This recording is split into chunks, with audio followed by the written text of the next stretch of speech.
प्रणाम प्रणाम। शुरू करें संजय। हाँ। पृष्ठ संख्या 258 258, श्लोक संख्या 55। वे पर्वत के समान विशालकाय वानर शिरोमणि पर्वत शिखरों और वृक्षों को तोड़ देते और उन्हें समुद्र तक खींच लाते थे। वे साल, अश्वकर्ण, धव, बांस, कुटज, अर्जुन, ताल, तिलक, तिनिश, बेल, चितवन, खिले हुए कनेर, आम और अशोक आदि वृक्षों से समुद्र को बांटने लगे। वे श्रेष्ठ वानर वहां के वृक्षों को जड़ से उखाड़ लाते या जड़ के ऊपर से भी तोड़ लाते थे। इंद्रध्वज के समान ऊंचे ऊंचे वृक्षों को उठाए लिए चले आते थे। तारों, अनार की झाड़ियों, नारियल और बहेड़े के वृक्षों, करीर, बकुल तथा नीम को भी इधर उधर से तोड़ तोड़ कर लाने लगे।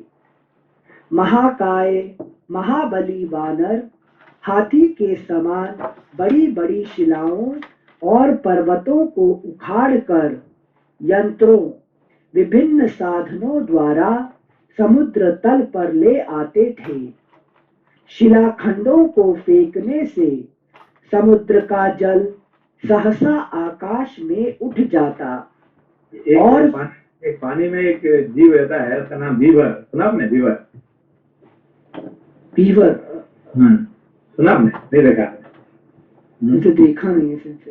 अच्छा, बीवर एक जानवर है, पानी में रहता है। वो ब्रिज बनाता, उसका काम ब्रिज, अभी आज भी, ठीक है ना। वो ऐसे ही वो छोटे छोटे पेड़ लेके आ जाएगा, उसका पर पत्थर डाल के उसको ब्रिज बनाएगा, है कि नहीं? Exactly same way. बड़ी इंटरेस्टिंग है। अभी हमने इसमें इंटरनेट में ये क्या देखिए, यूट्यूब में बीवर का ब्रिज बनाना कैसे बनाता है, एग्जैक्टली वही है कि नहीं? पेड़ फेंक के आएगा, पत्थर डाल के, मिट्टी डाल के उसको ब्रिज बनाएगा आज भी। तो उसका तो राम जी का वो सेतु वंश से संबंध है उसका साथ। थैंक यू सिंसे। बताए some do you know this one? Yeah, I actually, it's fun to watch that animal. Otter, otter, OTTER, otter, English. Otter, not beaver. Beaver. In English is beaver. Okay, beaver. Sorry. Beaver, okay. Same kind of breed as the monkeys were making setu in the Ram time. Exactly. Right. So I sometimes wonder whether this vertical beaver also was there during the Ram time making the breed. Okay, thank you. So BEAVER ना? Beaver. Beaver. अच्छा. Okay. Thank you, Sensei. You watch that one in the exactly the same way how they are making the bridge. Okay. हाँ. Thank you, Sensei. श्लोक संख्या 61। शिलाखंडों को फेंकने से समुद्र का जल सहसा आकाश में उठ जाता और फिर वहां से नीचे को गिर जाता था। उन वानरों ने सब ओर पत्थर गिराकर समुद्र में हलचल मचा दी। कुछ दूसरे वानर 100 योजन लंबा सूत पकड़े हुए थे। नल नदों और नदियों के स्वामी समुद्र के बीच में महान सेतु का निर्माण कर रहे थे। भयंकर कर्म करने वाले वानरों ने मिलजुल कर उस समय सेतु निर्माण का कार्य आरंभ किया था। कोई नापने के लिए दंड पकड़ते थे तो कोई सामग्री जुटाते थे। डिवीजन ऑफ लेबर हो रहा है। कोई नापने के लिए दंड पकड़ते थे तो कोई सामग्री जुटाते थे। श्री रामचंद्र जी की आज्ञा शिरोधार्य करके सैकड़ों वानर, जो पर्वतों और मेघों के समान प्रतीत होते थे, वहां तिनकों और काष्ठों द्वारा भिन्न भिन्न स्थानों में पुल बांध रहे थे, जिनके अग्रभाग फूलों से लदे थे। ऐसे वृक्षों द्वारा भी वे वानर सेतु बांधते थे। पर्वतों जैसी बड़ी बड़ी चट्टानें और पर्वत शिखर लेकर सब ओर दौड़ते वानर दानवों के समान दिखाई देते थे। उस समय उस महासागर में फेंकी जाती हुई शिलाओं और गिराए जाते हुए पहाड़ों के गिरने से बड़ा भीषण शब्द हो रहा था। हाथी के समान विशालकाय वानर बड़े उत्साह और तेजी के साथ काम में लगे हुए थे। पहले दिन उन्होंने 14 योजन लंबा पुल बांधा। पहले दिन उन्होंने 14 योजन लंबा पुल बांधा। फिर दूसरे दिन भयंकर शरीर वाले महाबली वानरों ने तेजी से काम करके 20 योजन लंबा पुल बांध दिया। तीसरे दिन शीघ्रता पूर्व काम में जुटे हुए महाकाय कपियों ने समुद्र में 21 योजन लंबा पुल बांध दिया। चौथे दिन महान वेगशाली और शीघ्रकारी वानरों ने 22 योजन लंबा पुल और बांध दिया। अगला पृष्ठ संख्या 259, श्लोक संख्या 72।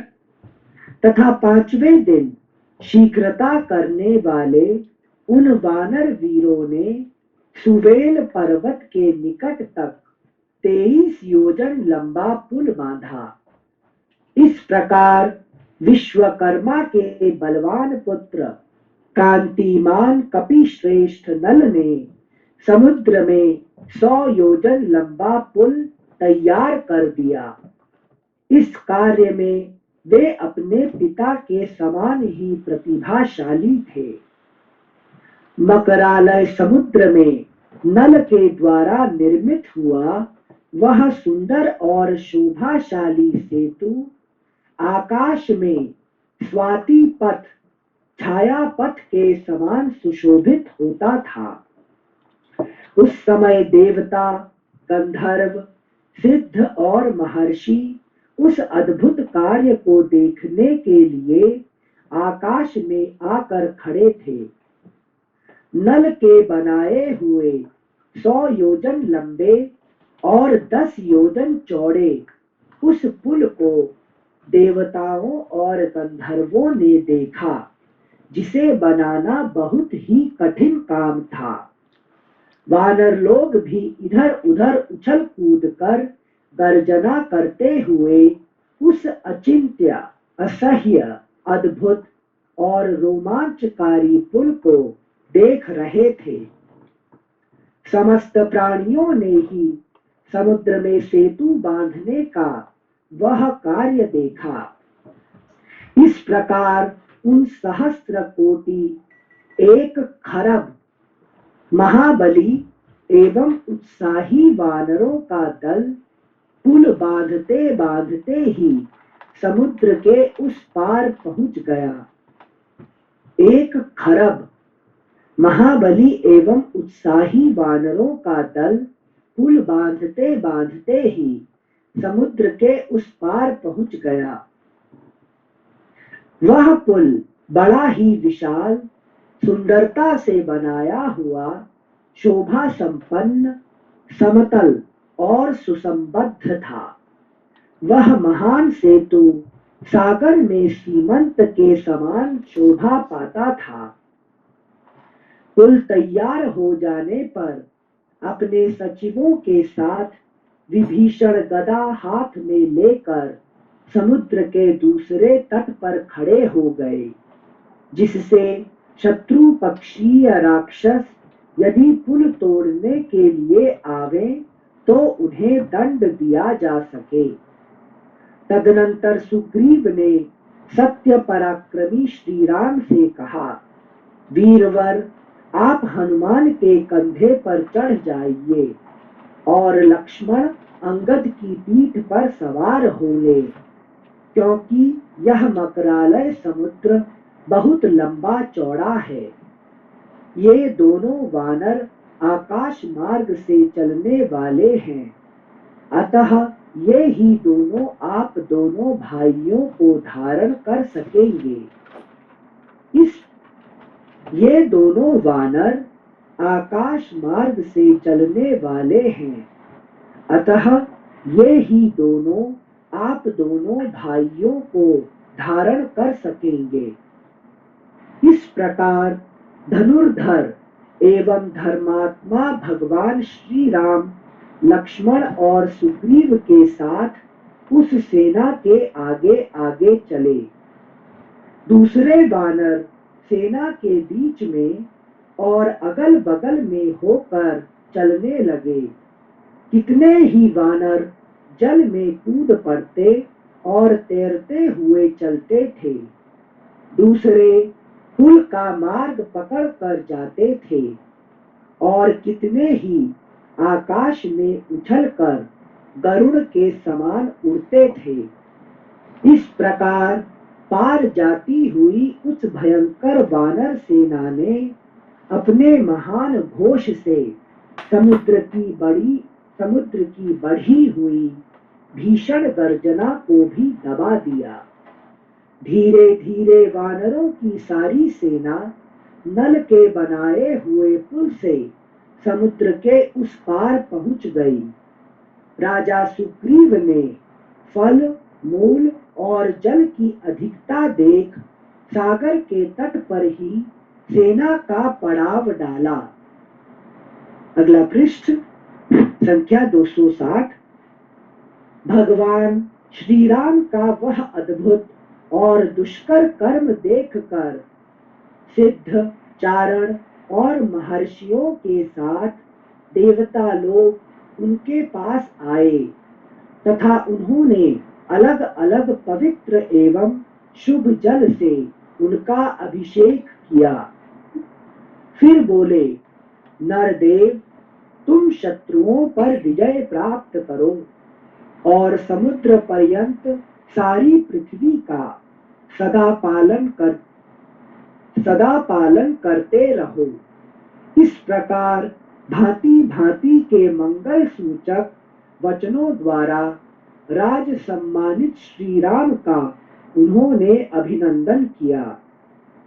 इस प्रकार श्री वाल्मीकि निर्मित आर्ष रामायण आदि काव्य के युद्ध कांड में 22वां सर्ग पूरा हुआ। अगला अध्याय त्रयोविंशः सर्गः। श्री राम का लक्ष्मण से उत्पात सूचक लक्षणों का वर्णन और लंका पर आक्रमण। उत्पात सूचक लक्षणों के ज्ञाता तथा लक्ष्मण के बड़े भाई श्री राम ने बहुत से अपशकुन देखकर सुमित्रा कुमार लक्ष्मण को हृदय से लगाया और इस प्रकार कहा, लक्ष्मण, जहाँ शीतल जल की सुविधा हो और फलों से भरे हुए जंगल हो, उन स्थानों का आश्रय लेकर हम अपने सैन्य समूह को कई भागों में बांट दें और इसे व्यूहबद्ध करके इसकी रक्षा के लिए सदा सावधान रहें। मैं देखता हूँ समस्त लोकों का संहार करने वाला भीषण भय उपस्थित हुआ है, जो रीछों, वानरों और राक्षसों के प्रमुख वीरों के विनाश का सूचक है। धूल से भरी हुई प्रचंड वायु चल रही है, धरती कांपती है, पर्वतों के शिखर हिल रहे हैं और पेड़ गिर रहे हैं। मेघों की घटा घिर आई है, जो मांस भक्षी राक्षसों के समान दिखाई देती है। वे मेघ देखने में तो क्रूर है ही, इनकी गर्जना भी बड़ी कठोर है। ये क्रूरता पूर्वक रक्त की बूंदों से मिले हुए जल की वर्षा करते हैं। यह संध्या लाल चंदन के समान कांति धारण करके बड़ी भयंकर दिखाई देती है। प्रज्वलित सूर्य से ये आग की ज्वालाएं टूट टूट कर गिर रही हैं। क्रूर पशु और पक्षी दीन आकार धारण कर सूर्य की ओर मुंह करके दीनतापूर्ण स्वर में चीत्कार करते हुए महान भय उत्पन्न कर रहे हैं। रात में भी चंद्रमा पूर्णतः प्रकाशित नहीं होते और अपने स्वभाव के विपरीत ताप दे रहे हैं। ये काली और लाल किरणों से व्याप्त हो इस तरह उदित हुए हैं, मानो जगत के प्रलय का काल आ पहुंचा हो। लक्ष्मण, निर्मल सूर्य मंडल में नीला चिन्ह दिखाई देता है। सूर्य के चारों ओर ऐसा घेरा पड़ा है जो छोटा, रूखा, अशुभ तथा लाल है। सुमित्रानंदन, देखो, ये तारे बड़ी भारी धूली राशि से आच्छादित हो हतप्रभ हो गए हैं। अतएव जगत के भावी संहार की सूचना दे रहे हैं। कौए, बाज और अधम गीत चारों ओर उड़ रहे हैं और सियारिने अशुभ सूचक महाभयंकर बोली बोल रही हैं। अगला पृष्ठ संख्या 261। जान पड़ता है वानरों और राक्षसों के चलाए हुए शिलाखंडों, शूलों और तलवारों से यह सारी भूमि पट जाएगी तथा यहाँ मांस और रक्त की कीच जम जाएगी। हम लोग आज ही जितनी जल्दी हो सके इस रावण पालित दुर्जय नगरी लंका पर समस्त वानरों के साथ वेग पूर्वक धावा बोल दे। ऐसा कहकर संग्राम विजयी भगवान श्री राम हाथ में धनुष लिए सबसे आगे लंकापुरी की ओर प्रस्थित हुए। फिर विभीषण और सुग्रीव के साथ वे सभी श्रेष्ठ वानर गर्जना करते हुए युद्ध का ही निश्चय रखने वाले शत्रुओं का वध करने के लिए आगे बढ़े। वे सब के सब रघुनाथ जी का प्रिय करना चाहते थे। उन बलशाली वानरों के कर्मों और चेष्टाओं से रघुकुल नंदन श्री राम को बड़ा संतोष हुआ। इस प्रकार श्री वाल्मीकि निर्मित आर्ष रामायण आदि काव्य के युद्ध कांड में 23वां सर्ग पूरा हुआ। सिंसे ये जो दिस कैपेसिटी या कैपेबिलिटी जो बोलेंगे of Ram ji, that he is able to see the changes in प्रकृति, observe it and from that infer if the time is good or bad.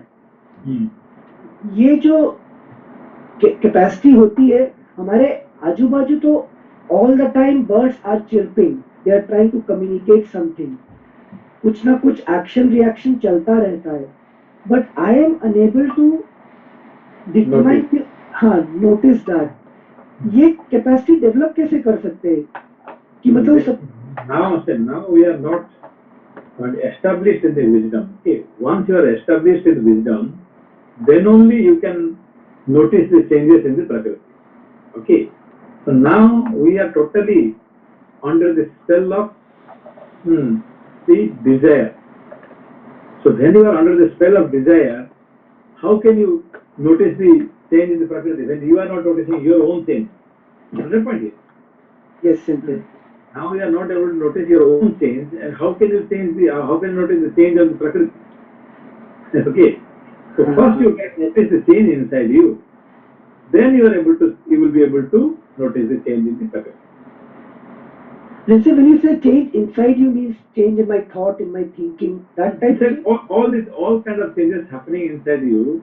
Are you able to see those? No Sensei, only So, body changes. No, yeah, it's body changes also. See, you have grown. Every day your body is changing. Every day. Are you able to notice every day your body changing? No Sensei, only from photo. Getting older and older. No, only when suddenly you see, oh, your hair is getting grey. Huh. Okay. So only then only you can notice, oh, one hair is now grey.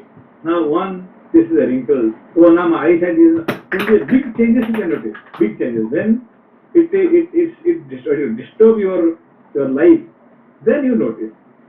Even the body, the disease, when your stomach starts paining, or head starts paining, or then you can, oh, I think something wrong. Till that time, are you able to notice? No Sensei.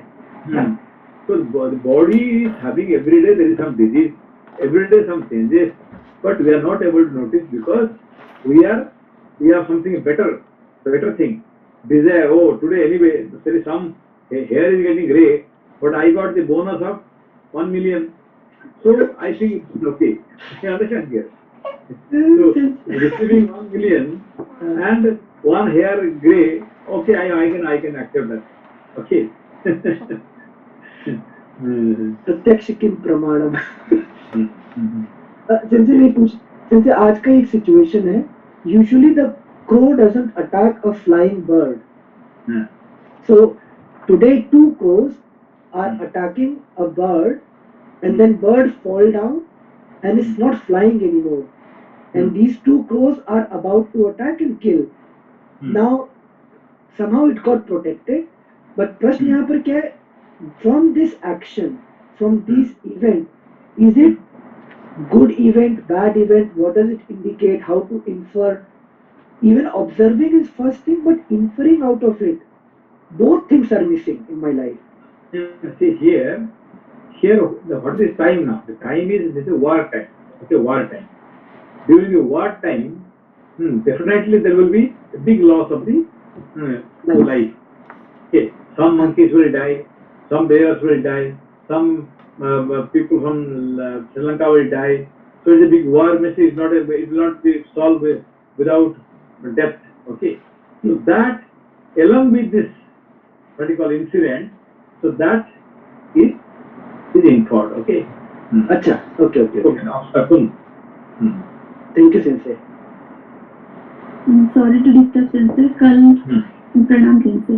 कल मैं एक park में गई थी, तो फिर वहाँ पर I was looking at my phone. तो मैंने सुना कि कौवा काव काव कर रहा है ऊपर से, बहुत नॉइज. तो मैंने ऊपर देखा तो वो कौवा ऐसे एक आंख से जिस तरह मेरा नजर था उधर देख रहा था. तो फिर मैंने अपना हेड डाउन करके फिर फोन देखने लगी, तो वो कौवा एक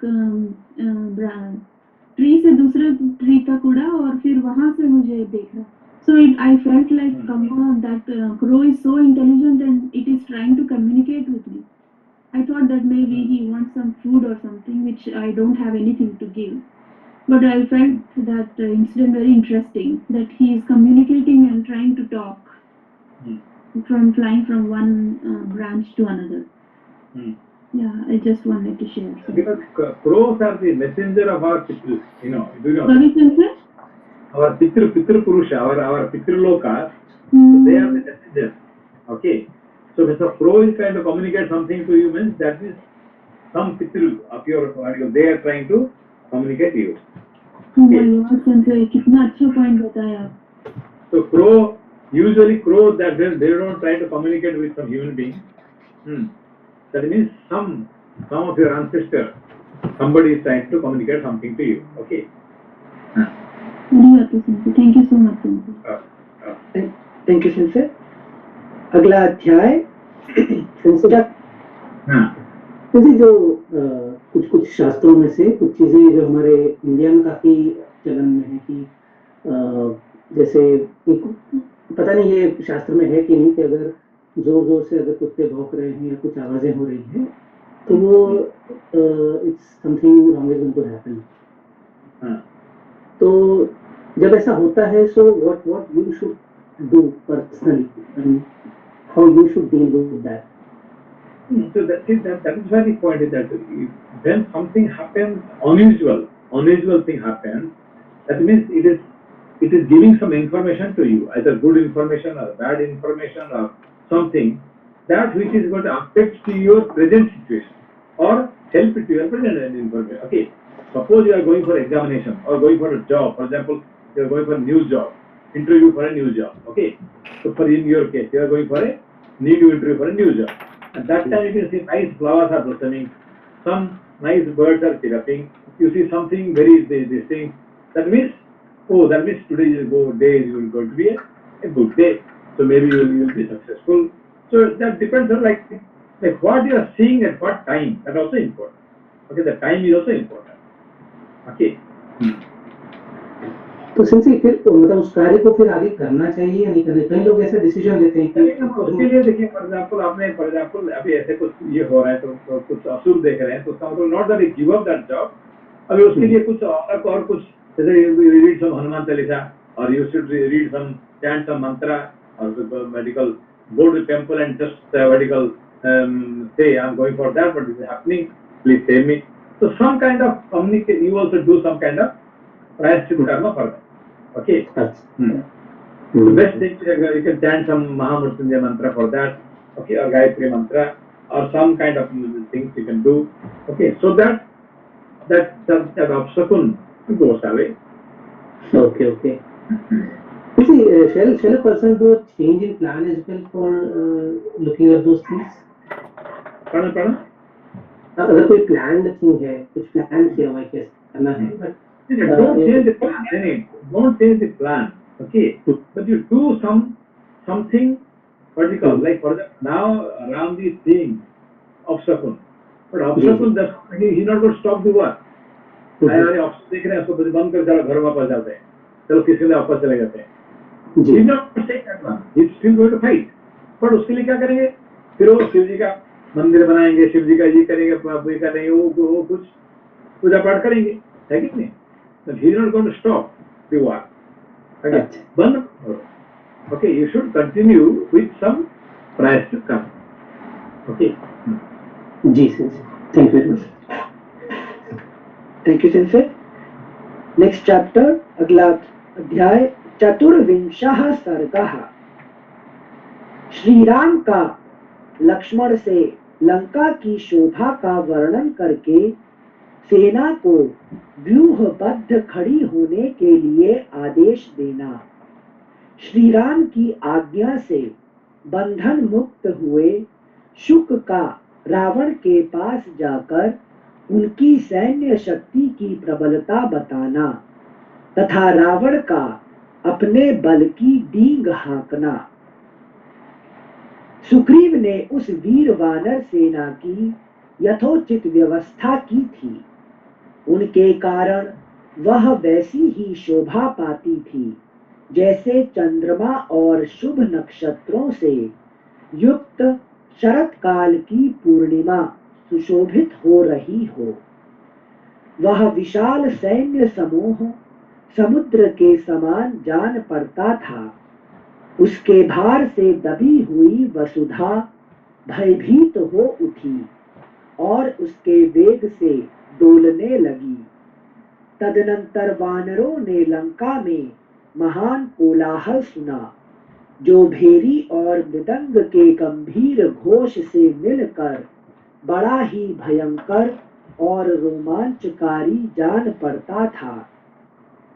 उस तुमुल नाद को सुनकर वानर यूथपति हर्ष और उत्साह में भर गए और उसे ना सह सकने के कारण उससे भी बढ़कर जोर जोर से गर्जना करने लगे।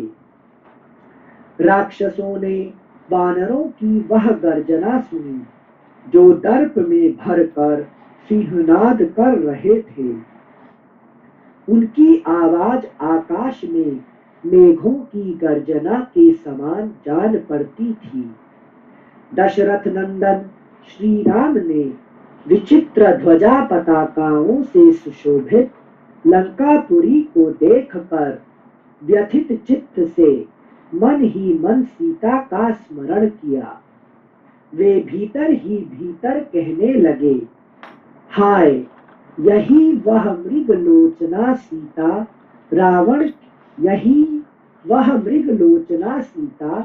रावण के कैद में पड़ी है। उसकी दशा मंगल ग्रह से आक्रांत हुई रोहिणी के समान हो रही है। मन ही मन ऐसा कहकर वीर श्री राम गरम गरम लंबी सांस खींचकर लक्ष्मण की ओर देखते हुए अपने लिए, अगला पृष्ठ, नेक्स्ट पेज 262, 262,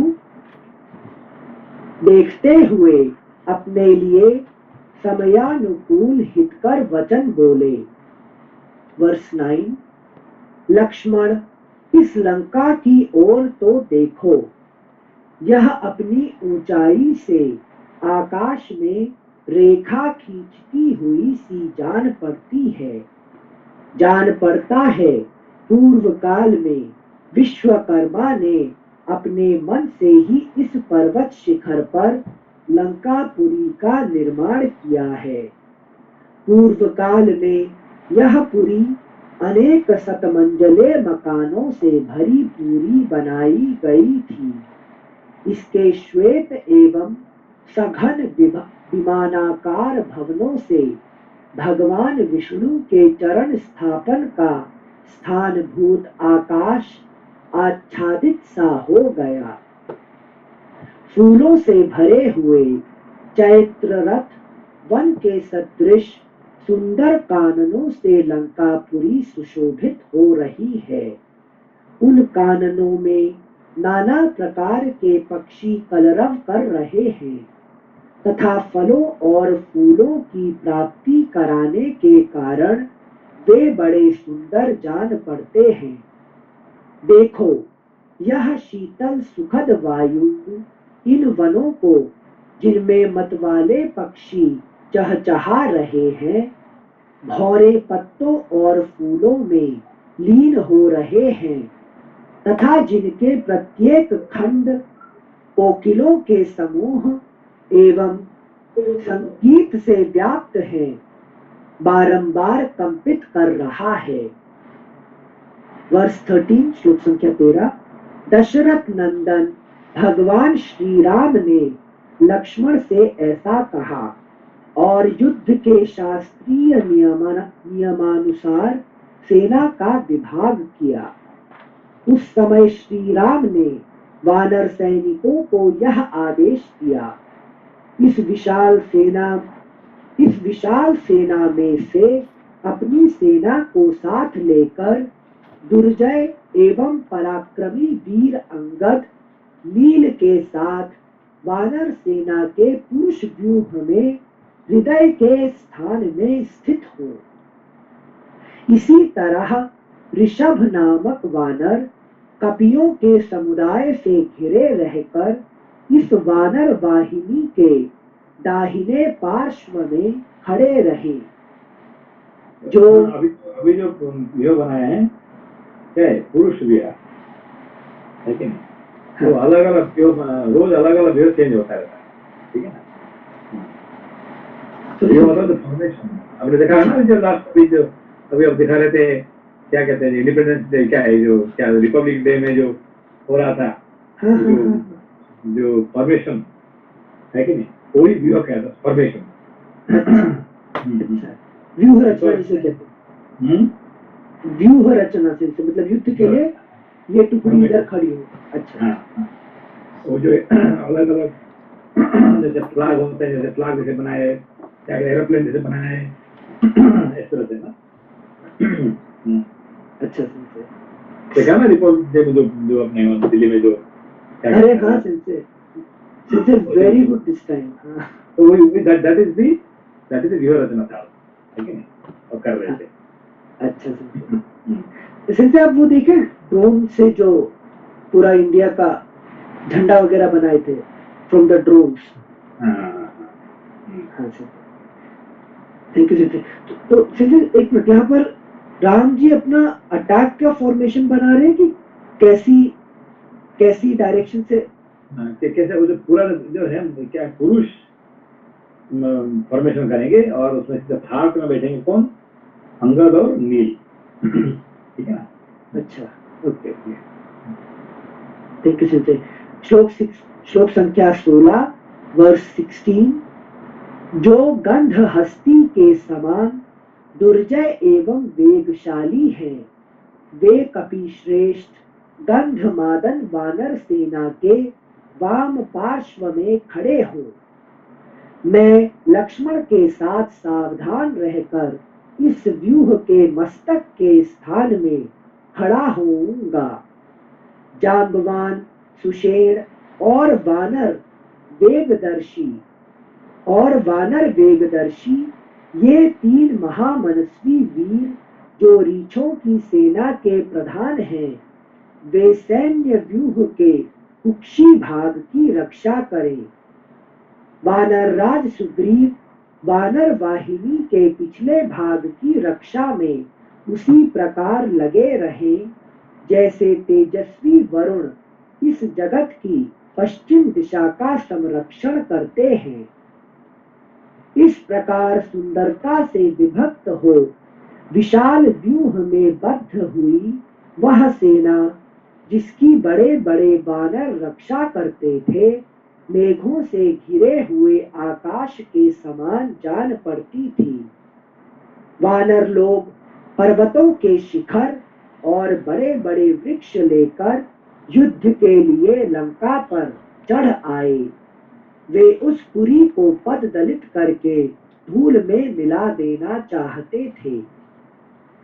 सभी वानर यूथपति ये ही मंसूबे बांधते थे कि हम लंका पर पर्वत शिखरों की वर्षा करें और लंका वासियों को मुक्कों से मार मार कर यमलोक पहुंचा दे। तदनंतर महातेजस्वी राम ने सुग्रीव से कहा, हम लोगों ने अपनी सेनाओं को सुंदर ढंग से विभक्त करके उन्हें व्यूहबद्ध कर लिया है, अतः अब इस शुक को छोड़ दिया जाए।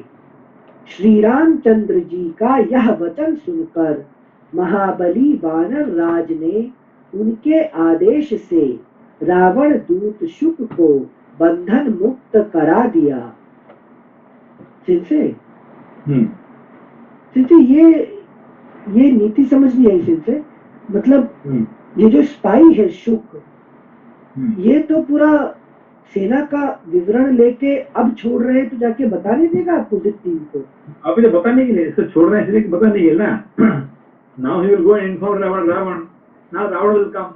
अभी देखिए, अभी रावण को बुलाने के लिए, अभी इनको सारे बजाने के लिए करना पड़ेगा। अभी सीधा इसको भेज देंगे तो उसका ही आदमी बता देगा ना कि आगे आओ, है कि ना। अभी देखिए, रावण को बुलाने के लिए अभी इनको सारे क्या करना पड़ेगा, किसको भेजना पड़ेगा, किसको क्यों भेजें, उसके आदमी को भेज दो, ठीक है ना। अभी जाके बता देगा ना। है कि नहीं? मतलब अपना काम करा रहे बेसिकली। अपना काम करवाते हैं उससे, है कि तो जाओ उसको बता दो भाई ऐसे ऐसे आगे, देख तुम अभी आओ, है कि नहीं। थैंक यू सिंसे, थैंक यू। अगला पृष्ठ, नेक्स्ट पेज, पृष्ठ संख्या 263 263।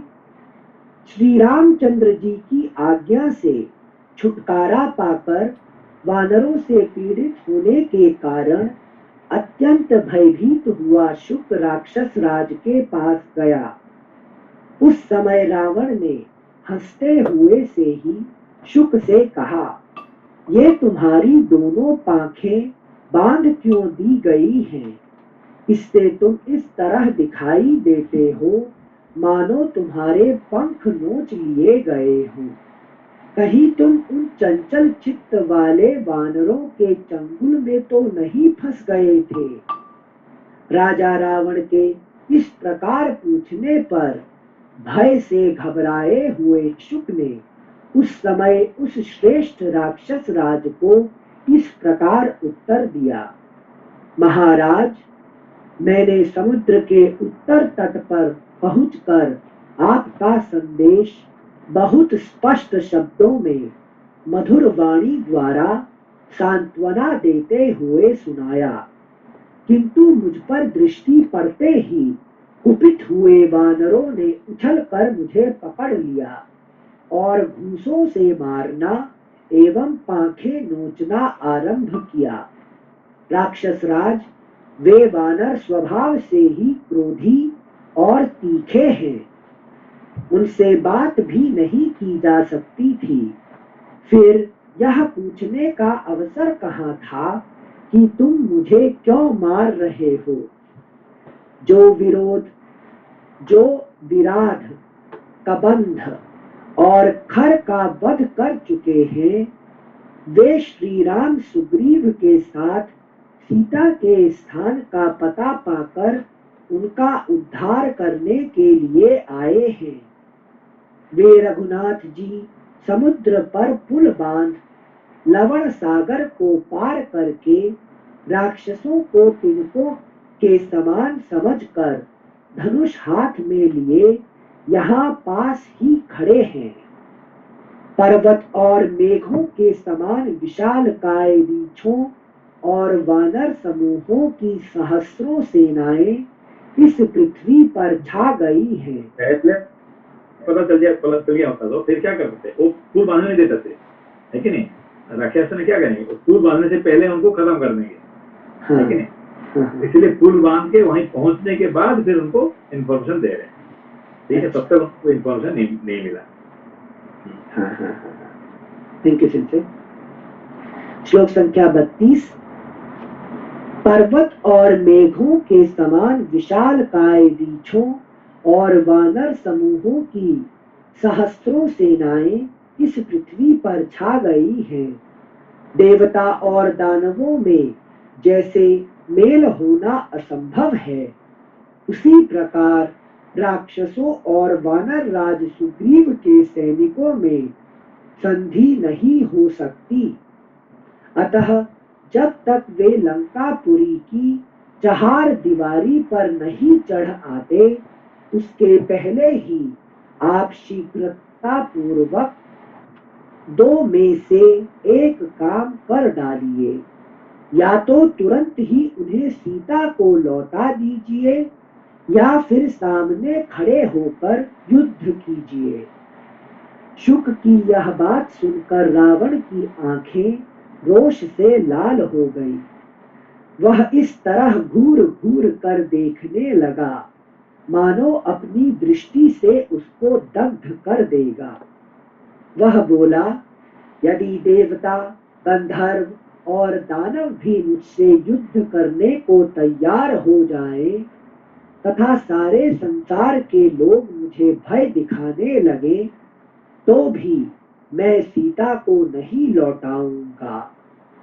जैसे मतवाले भ्रमर वसंत ऋतु में फूलों से भरे हुए वृक्ष पर टूट पड़ते हैं, उसी प्रकार मेरे बाण कब उस रघुवंशी पर धावा करेंगे।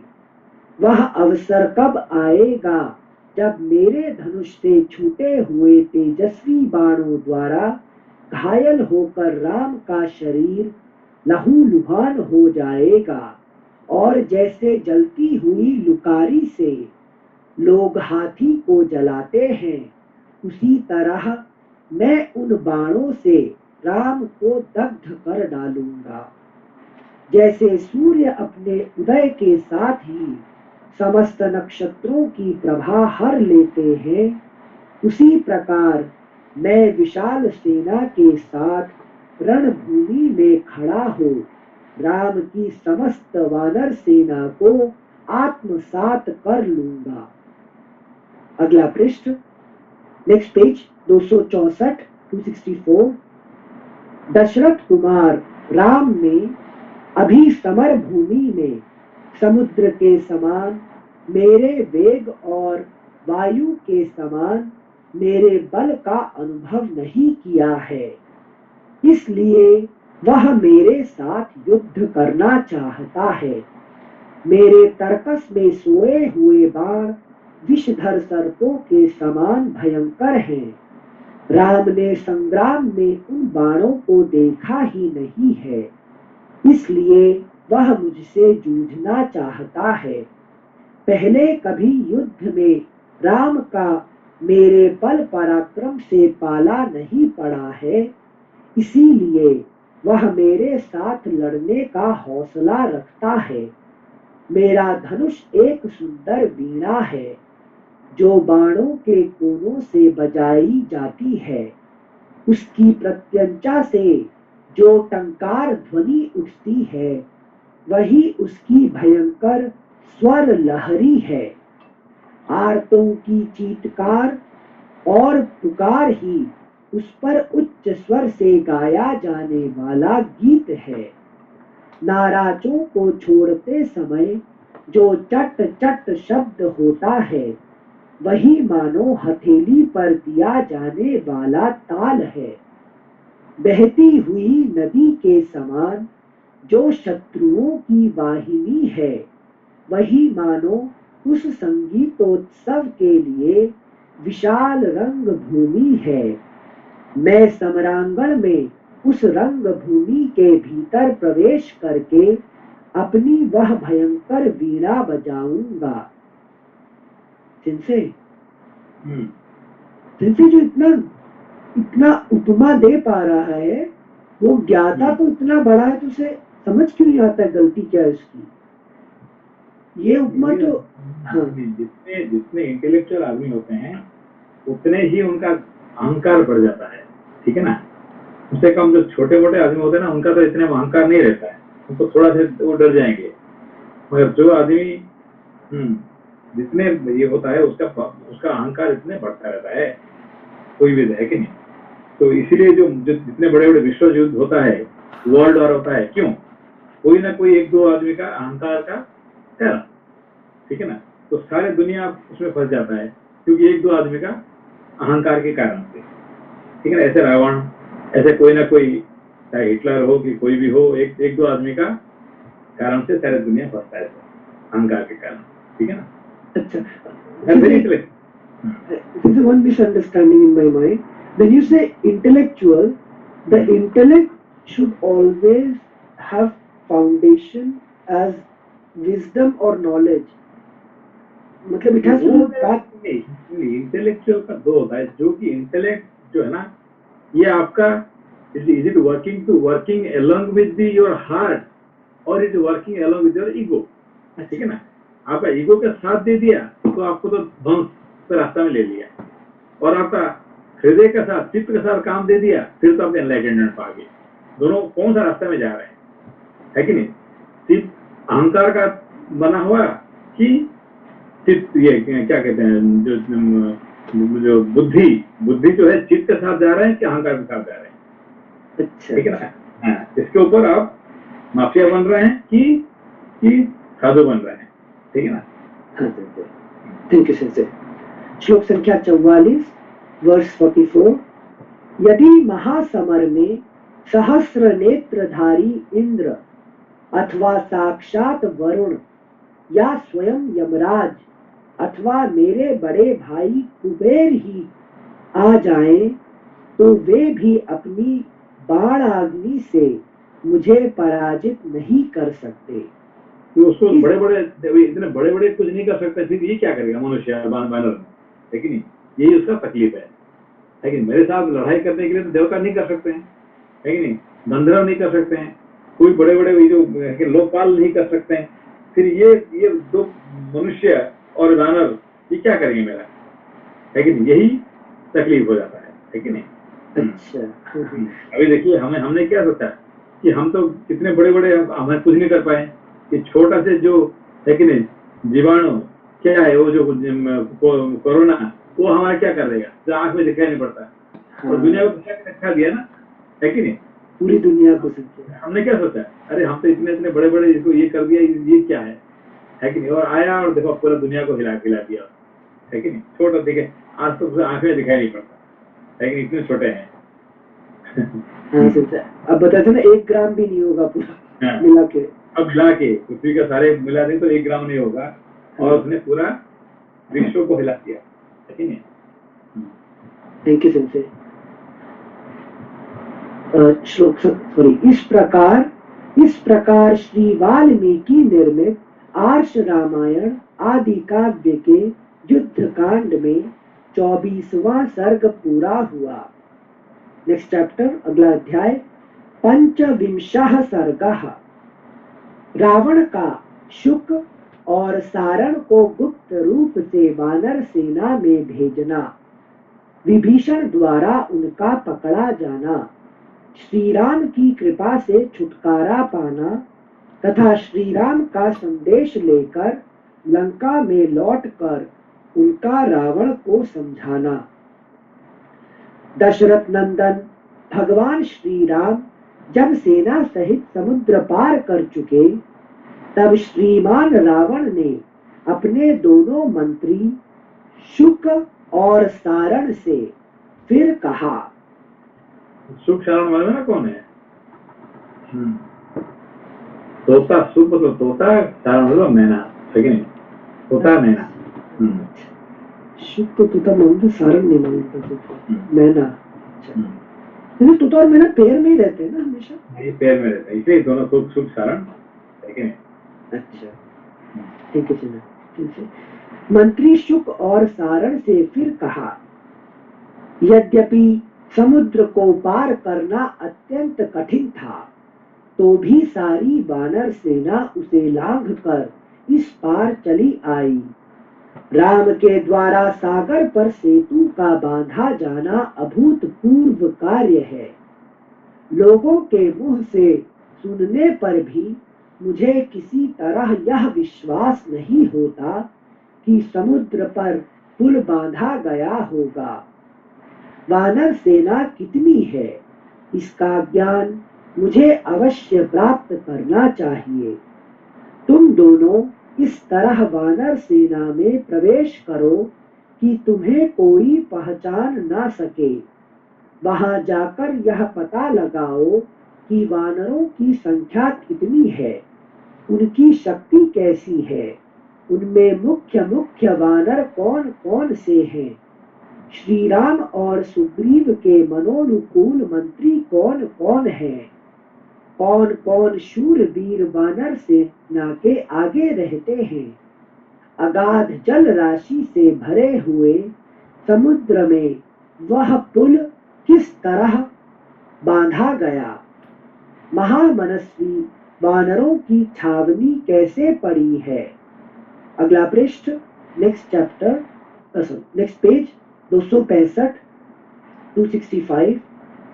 श्री राम और वीर लक्ष्मण का निश्चय क्या है, वे क्या करना चाहते हैं, उनके बल पराक्रम कैसे हैं, उन दोनों के पास कौन कौन से अस्त्र शस्त्र हैं, और उन महामना वानरों का प्रधान सेनापति कौन है। इन सब बातों की तुम लोग ठीक ठीक जानकारी प्राप्त करो, और सबका यथार्थ ज्ञान हो जाने पर शीघ्र लौट आओ। ऐसा आदेश पाकर दोनों वीर राक्षस शुक और सारण वानर रूप धारण करके उस वानरी सेना में घुस गए। वानरों की वह सेना कितनी है, यह गिनना तो दूर रहा, मन से उसका अंदाजा लगाना भी असंभव था। उस अपार सेना को देखकर रोंगटे खड़े हो जाते थे। उस समय शुक और सारण किसी तरह भी उसकी गणना नहीं कर सके। वह सेना पर्वत के शिखरों पर, झरनों के आसपास, गुफाओं में, समुद्र के किनारे तथा वनों और उपवनों में भी फैली हुई थी। उसका कुछ भाग समुद्र पार कर रहा था, कुछ पार कर चुका था और कुछ सब प्रकार से समुद्र को पार करने की तैयारी में लगा था। भयंकर कोलाहल करने वाली वह विशाल सेना कुछ स्थानों पर छावनी डाल चुकी थी और कुछ जगहों पर डालती जा रही थी।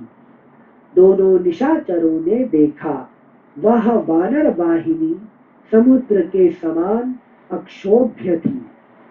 वानर वेश में छिपकर सेना का निरीक्षण करते हुए दोनों राक्षस शुक और सारण को महातेजस्वी विभीषण ने देखा। देखते ही पहचाना और उन दोनों को पकड़कर श्री रामचंद्र जी से कहा, शत्रु नगरी पर विजय पाने वाले नरेश्वर, ये दोनों लंका से आए हुए गुप्तचर एवं राक्षस राज रावण के मंत्री शुक तथा सारण हैं। वे दोनों राक्षस श्री रामचंद्र जी को देखकर अत्यंत व्यथित हुए और जीवन से विभीषण ने पहचाना है और कोई पहचाना है, राक्षस राक्षस को पहुंचता है, पहचानता है, ठीक है ना? इनके चिंते समझाती है। इनके चिंते श्लोक वर्स 15 श्लोक संख्या 15। वे दोनों राक्षस श्री रामचंद्र जी को देखकर अत्यंत व्यथित हुए और जीवन से निराश हो गए। उन दोनों के मन में भय समा गया। वे हाथ जोड़कर इस प्रकार बोले, सौम्य रघुनंदन, हम दोनों को रावण ने भेजा है और हम इस सारी सेना के विषय में आवश्यक जानकारी प्राप्त करने के लिए आए हैं। उन दोनों की वह बात सुनकर संपूर्ण प्राणियों के हित में लगे रहने वाले दशरथ नंदन भगवान श्री राम हंसते हुए बोले, यदि तुमने सारी सेना देख ली हो, हमारी सैनिक शक्ति का ज्ञान प्राप्त कर लिया हो तथा रावण के कथनानुसार सब काम पूरा कर लिया हो, तो अब तुम दोनों अपनी इच्छा के अनुसार प्रसन्नता पूर्वक लौट जाओ। अथवा यदि अभी कुछ देखना बाकी रह गया हो तो फिर देख लो। विभीषण तुम्हें सब कुछ पुनः पूर्ण रूप से दिखा देंगे। इस समय जो तुम पकड़ लिए गए हो, इससे तुम्हें अपने जीवन के विषय में कोई भय नहीं होना चाहिए, क्योंकि शस्त्रहीन अवस्था में पकड़े गए तुम दोनों दूत वध के योग्य नहीं हो। विभीषण, ये दोनों राक्षस रावण के गुप्तचर हैं और छिपकर यहाँ का भेद लेने के लिए आए हैं। ये अपने शत्रु पक्ष वानर सेना में फूट डालने का प्रयास कर रहे हैं। अब तो इनका भंडा फूट ही गया, अतः इन्हें छोड़ दो। शुक और सारण, जब तुम दोनों लंका में पहुंचो, तब कुबेर के छोटे भाई राक्षस राज रावण को मेरी ओर से, नेक्स्ट पेज, अगला पृष्ठ संख्या 266, 266, मेरी ओर से संदेश सुना देना। रावण, जिस बल के भरोसे तुमने मेरी सीता का अपहरण किया है, उसे अब सेना और बंधुजनों सहित आकर इच्छानुसार दिखाओ। कल प्रातः काल ही तुम परकोटे और दरवाजों के सहित लंकापुरी तथा राक्षसी सेना का मेरे बाणों से विध्वंस होता देखोगे। रावण, जैसे वज्रधारी इंद्र दानवों पर अपना वज्र छोड़ते हैं, उसी प्रकार मैं कल सवेरे ही सेना सहित तुम पर अपना भयंकर क्रोध छोड़ूंगा। भगवान श्री राम का यह संदेश पाकर दोनों राक्षस शुक और सारण धर्म वत्सल श्री रघुनाथ जी का आपकी जय हो, आप चिरंजीवी हो इत्यादि वचनों द्वारा अभिनंदन करके लंकापुरी में आकर राक्षस राज रावण से बोले, राक्षसेश्वर, हमें तो विभीषण ने वध करने के लिए पकड़ लिया था, किंतु जब अमित तेजस्वी धर्मात्मा श्री राम ने देखा तब हमें छुड़वा दिया। दशरथ नंदन श्री राम, श्रीमान लक्ष्मण, विभीषण तथा महेंद्र तुल्य पराक्रमी महातेजस्वी सुग्रीव, ये चारों वीर लोकपालों के समान शौर्यशाली, दृढ़ पराक्रमी और अस्त्र शस्त्रों के ज्ञाता हैं। जहां ये चारों पुरुष प्रवर एक जगह एकत्र हो गए हैं, वहां विजय निश्चित है। और सब वानर अलग रहे तो भी ये चार ही परकोटे और दरवाजों के सहित सारी लंकापुरी को उखाड़ कर फेंक सकते हैं। श्री रामचंद्र जी का जैसा रूप है और जैसे उनके अस्त्र शस्त्र हैं, उनसे तो यही मालूम होता है कि वे अकेले ही सारी लंकापुरी का वध कर डालेंगे, भले ही वे बाकी तीन वीर भी बैठे ही रहे। महाराज, श्री राम, लक्ष्मण और सुग्रीव से सुरक्षित गीता में क्या संजय कहता है ना, क्या कहता है, जहाँ पे पार्थ और कृष्ण दोनों एक साथ बैठे हुए हैं, यत्र योगेश्वर कृष्ण यत्र पार्थ धनुर्धरा, ये दोनों एक साथ हुए तो तत्र विजय होना जरूरी है। किसको कहते हैं? धृतराष्ट्र संजय कहते हैं, है कि नहीं? ये दोनों जहाँ इकट्ठी हो गए, बाकी कोई हो ना हो, ये तो उनका जीत हो ही जाएगा, है कि नहीं? तो यही बात यहीं पे ये कह रहे हैं, ठीक है ना? धृतराष्ट्र गुस्सा हो जाते हैं ना। श्लोक संख्या 32 वर्ष 32 वर्ष 31 फिर से पढ़ेंगे एक बार। श्री रामचंद्र जी का जैसा रूप है और जैसे उनके अस्त्र शस्त्र हैं, उनसे तो यही मालूम होता है कि वे अकेले ही सारी लंकापुरी का वध कर डालेंगे, भले ही वे बाकी तीन वीर भी बैठे ही रहे। महाराज, श्री राम, लक्ष्मण और सुग्रीव से सुरक्षित वह वानरों की सेना तो समस्त देवताओं और असुरों के लिए भी अत्यंत दुर्जय है। महामनस्वी वानर इस समय युद्ध करने के लिए उत्सुक हैं। उनकी सेना के सभी वीर योद्धा बड़े प्रसन्न हैं, अतः उनके साथ विरोध करने से आपको कोई लाभ नहीं होगा, इसलिए संधि कर लीजिए और श्री रामचंद्र जी की सेवा में सीता को लौटा दीजिए।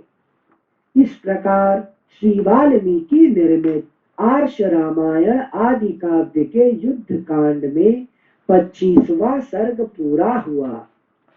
नेक्स्ट चैप्टर, अगला अध्याय, षड्विंशः सर्गः। सारण का रावण को पृथक पृथक वानर यूथपतियों का परिचय देना। शुक और सारण के ये सच्चे और जोशीले शब्द सुनकर रावण ने सारण से कहा, यदि देवता, गंधर्व और दानव भी मुझसे युद्ध करने आ जाएं और समस्त लोक भय दिखाने लगे, तो भी मैं सीता को नहीं दूंगा। नेक्स्ट पेज 267, अगला पृष्ठ 267। सौम्य, जान पड़ता है कि तुम्हें बंदरों ने बहुत तंग किया है, इसी से भयभीत होकर तुम आज ही सीता को लौटा देना ठीक समझने लगे हो। भला कौन ऐसा शत्रु है जो समरांगण में मुझे जीत सके? ऐसे दूसरी बार ये रावण ने जो रिपीट किया फिर से, इसके पहले वाले जो श्लोक श्लोक नंबर 2। तो ये बार बार ये जो नाम लेता है देवता गंधर्व दानव भी मुझसे युद्ध करने आ जाए तो समस्त लोग भय दिखाने लगे तो भी मैं सीता को नहीं दूंगा। ये क्या है सेंस, इसका अहंकार है कि उसने इन सबसे लड़ा हुआ है? तो इसको वरदान मिला है जी ब्रह्मा से, क्या उसको कोई उसको हरा नहीं सकते हैं। लेकिन उसने मांगा था, क्या मांगा, मुझे कोई कि कोई भी देवता हरा नहीं सकते हैं, कोई गंधर्व जो पावरफुल है कोई हरा नहीं सकते हैं। बाकी तो है कि नहीं, ये जो बंदरों और मनुष्य ये तो क्या कुछ करेंगे, मेरा कुछ नहीं कर सकते हैं, है कि नहीं।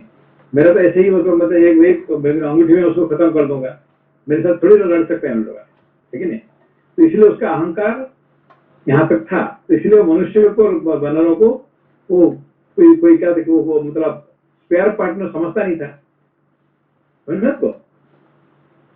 जब मेरे साथ वो इंद्र नहीं लड़ सकते हैं, है कि नहीं, जो कोई वरुण नहीं लड़ सकते हैं, यमराज, है कि नहीं, कुबेर, ये सब कोई नहीं लड़ सकते हैं, तो ये मनुष्य ये वानर क्या करेंगे मेरा, है कि नहीं। यही है कि हम सोचते हैं कि हम क्या कर रहे थे, हम तो है कि नहीं बड़े बड़े हाथियों को हमने अपना दास बना दिए, है कि नहीं, लायन को हमने जू में डाल दिया, है कि नहीं, ये सब हमने सारे जीव जंतु को हमने मार सकते हैं।